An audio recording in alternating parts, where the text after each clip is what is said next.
This is what you do with the leftovers from a seafood boil. We're going to make a surf and turf club sandwich. The first thing you need to do is take your leftover shrimp and a little crab, dice you some tomatoes and some lettuce, mix it in with some mayo, a little salt and pepper. You can do lemon juice if you want to, but I didn't. Next, we have some bacon.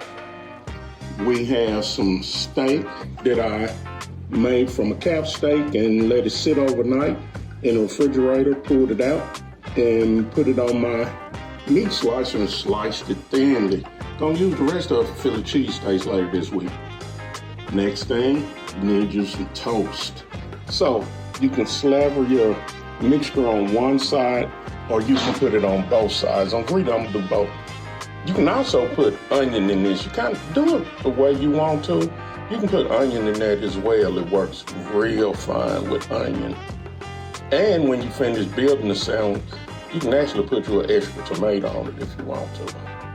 Next thing, lay your steak on. Remember, they are thinly sliced, so it'll be a good, easy bite. Last step, bacon. Because it's not a good sandwich or a club without bacon. And not that crispy shit either. Cook the bacon right, don't burn it up.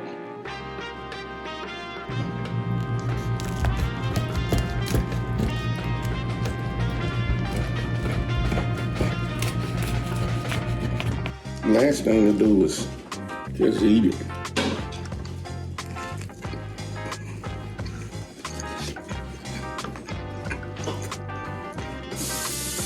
That's good.